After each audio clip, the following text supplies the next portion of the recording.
You might think the easiest way to get into Vietnam is to fill out a quick form on some random website, but that belief has ruined more trips than you'd expect. Travelers show up confident, only to be stopped at the check-in counter, refused boarding, or slapped with surprise fees they never saw coming.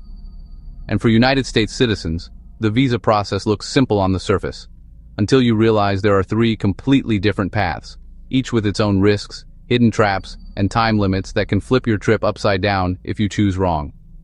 The reality is this. Every American traveling to Vietnam has to pick between an official e-visa, a visa on arrival, or the old-school embassy sticker visa.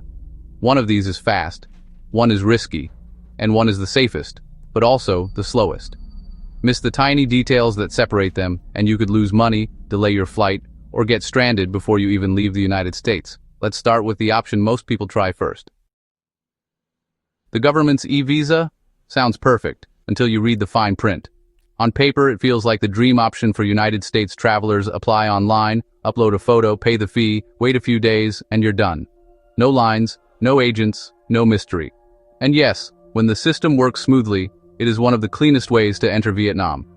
The e-visa typically grants up to 90 days of stay, depending on your chosen category, and it allows both single entry and multiple entry options for certain trip types. The process is straightforward. Fill out the online form, submit your passport image, confirm your arrival point, and pay the official fee. But here's where people get caught. The e-visa has strict rules that many travelers don't realize until it's too late. In most cases, you can't extend it once you're inside the country, meaning if your plans change or you fall in love with the food, you might need to exit and re-enter, sometimes at significant cost. If you're traveling on an emergency passport, the system may reject your application completely. And the portal doesn't care if you're flying tomorrow, next week, or next month. Once you submit, you're locked into waiting for processing, with zero guarantee of a quick turnaround. It's clean and official, but timing, documentation, and strict rules mean it's not always the magic solution people expect. So e-visa is clean, but is it always the easiest? Not exactly, because of this next option. VOA or visa on arrival, the show up and sort it out trick that works, if you do it right. This option sounds like the easiest path for anyone flying into Vietnam. You land, walk over to the visa counter, hand over your documents, pay the stamping fee, and you're in. Simple, at least on the surface. But here's the part most travelers don't realize. You can't just show up. Visa on arrival requires a pre-approval letter issued by an immigration partner before you even leave the United States. Airlines will ask for this letter at check-in, and without it, they can legally refuse to let you board. Once you arrive in Vietnam, that letter turns into a physical visa stamp, usually at major airports like Hanoi, Ho Chi Minh City, Da Nang, and a few others that handle international traffic. So why do so many travelers choose VOA? Convenience. It's flexible for last-minute trips, perfect for air arrivals, and often faster than waiting for an embassy appointment. For people who don't want to deal with government portals or uncertain processing times, VOA feels like the simple, practical answer. But beneath that convenience sits a detail that catches people off guard, and it can cost you your entire flight. Sounds easy, but that approval letter hides a bigger problem. Fake approval letters are terrifying. Travelers have been refused boarding at the gate. This is the dark side of visa on arrival, and it's where most horror stories start. The moment VOA became popular, scammers built entire networks of copycat websites that look almost identical to legitimate services. They use official flags, government-style wording, and polished layouts to make you feel safe. But the letters they send are nothing more than decorative PDFs. And at the check-in counter, airline staff can spot a fake instantly. When that happens, the conversation is short and painful. Sorry, you're not flying today. Once the airline marks your document as invalid, your ticket, hotel plans, and entire itinerary crumble on the spot. These fake sites follow the same pattern. They skip HTTPS security, hide their contact details, offer suspicious rush fees, and push you with pressure tactics like limited time processing. Pay now. Some charge shockingly low prices to bait inexperienced travelers, while others inflate costs with vague immigration service fees that appear only at checkout. A real provider won't do any of that. They'll show clear pricing, provide verifiable support, and never claim to guarantee approvals, because no legitimate service can. The VOA system can work smoothly, but only if the approval letter is real, properly issued, and accepted by the airline before you even reach the airport. If that scare made you nervous, here's how the embassy route compares. The old school sticker, yeah, it's slower, but honestly, it's often the safest bet. This is the option people forget about because it feels outdated, but for certain travelers, it's still the most reliable path. Instead of dealing with online portals or those questionable approval letters, you just go straight through the Vietnamese embassy or consulate in the United States, and the process is exactly what you'd expect. Submit your passport, pay the official fee, wait for processing, and receive a physical visa sticker that airlines trust without hesitation. You can apply in person if you live near a major city like Washington, D.C., San Francisco, or Houston. Or you can do it by mail, which, honestly, is what most Americans prefer. It's a bit more work, gathering photos, filling out the form, and mailing your passport. But the trade-off is security. There's no ambiguity, no third-party middlemen, and almost zero chance of a last-minute surprise when you check in for your flight. Costs vary depending on the type of visa, but embassy stickers are often more expensive than the e-visa and pretty similar to VOA once you include all fees. The upside is consistency. Processing times tend to be predictable, and for travelers with complex passports, dual citizenship, long-term plans, or multiple entries, the embassy is usually the strongest option. If you're staying months or moving in and out of Vietnam repeatedly, this sticker visa gives you stability that other routes just can't match. It's slower, yes, but for many travelers, especially those with special cases, it's the safest move. But hey, speed matters. So here's how to decide fast when you're booking a flight. You have 48 hours until your flight. Which route do you pick? In moments like this, you don't have time for guesswork. You need a quick filter that tells you exactly what fits your situation. Start with the basics. How long are you staying? If it's a short trip with fixed dates, the e-visa is usually the cleanest.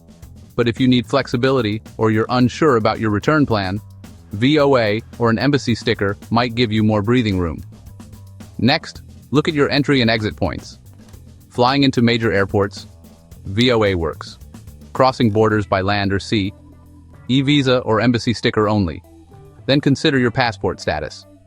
If your passport is damaged, recently renewed, or you're traveling with an emergency document, the embassy is often the safest path. VOA agencies and the e-visa portal can reject unusual passports without explanation. Think about your risk tolerance. If you're fine paying an agency for a pre-approval letter and you're confident you'll verify everything properly, VOA gives you speed and flexibility. But if you want zero chances of airline drama, the embassy sticker keeps things predictable. And finally, check whether you need multiple entries, hopping to Thailand, Cambodia, or Singapore and then back to Vietnam. Embassy visas and certain e-visa categories handle that. VOA is usually single entry, unless you request otherwise. This checklist cuts through the confusion so you can match your situation to the safest, fastest choice. Still confused? Let's break down cost and time so you can choose without panic. Cheapest isn't always fastest, and fastest isn't always safest. When travelers compare Vietnam visa options, they usually look at the price first, and that's exactly where people make the biggest mistakes. The e-visa is the most affordable on paper, with a clear government-set fee and no hidden charges. Processing typically takes 3 to 7 days, but delays happen, and you can't pay extra to speed it up. If your trip is close, the e-visa's fixed pace can turn into a gamble. VOA works differently. The approval letter comes from a private provider, so prices swing wildly depending on who you choose. Standard processing is usually inexpensive, but if you're in a rush, say 24 to 48 hours before your flight, many agencies charge significantly more for urgent or super urgent service. Then, once you land in Vietnam, you'll pay the official stamping fee at the airport. And while the process is generally clean, some travelers report occasional extra charges during peak travel times, framed as administrative fees. These claims vary, but they're mentioned often enough that cautious travelers should be aware. Embassy visas sit on the opposite side of the spectrum. They're typically the most expensive, but also the most predictable. Processing can take several business days, and while some consulates offer expedited handling, it's still slower than VOA and less flexible than the e-visa. The trade-off is reliability. No surprise fees, no online guesswork, and airline check-in staff rarely question embassy stickers. Each option has its own mix of timing, cost, and convenience, and choosing the wrong one can cost far more than the visa itself. Money aside, here's the real-world playbook to avoid problems on arrival. A friend arrived in Ho Chi Minh City and almost didn't get in. Here's what went wrong. He had a VOA approval letter from a website that looked official, but when he handed it to the airline staff at check-in, they flagged it as invalid. No boarding, no flight. Panic set in, and the only way out was a last-minute scramble to contact the airline and the legitimate immigration office, losing hours and a chunk of his travel budget. Another traveler filled out an e-visa form, but mistyped a single passport digit. It seemed minor until the airport staff noticed the mismatch. She was delayed for hours, missing her pre-booked hotel transfer. And yet, another case. Someone tried the embassy route but forgot to include the required photocopy of the passport photo page. Even with the sticker in hand, the airline initially refused boarding until the issue was clarified. The lessons are clear. Always screenshot your confirmation, save your approval letter or e-visa PDF, and keep a digital copy accessible. If possible, have the embassy or consulate email or phone number handy in case of emergencies. Arrive early at the airport, double-check all forms, and bring extra photocopies of every document. These small steps can turn a potentially catastrophic experience into a minor hiccup. Assuming you want the easiest possible path, here's the single best play for most U.S. citizens. For most Americans, the simplest, lowest-stress route is the official e-visa. If your trip is a standard tourist visit under 90 days, the e-visa offers the cleanest, most predictable path. You apply online, pay the official fee, receive confirmation via email, and avoid the uncertainty of third-party agencies. Make sure to download and save a digital copy, carry a printed version, and note the embassy or consulate contact just in case something unexpected happens.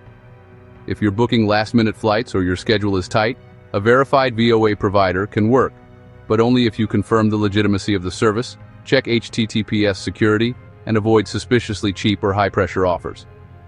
And for travelers with complex passport situations, multiple entry needs, or longer stays, the embassy or consulate sticker visa remains the safest option.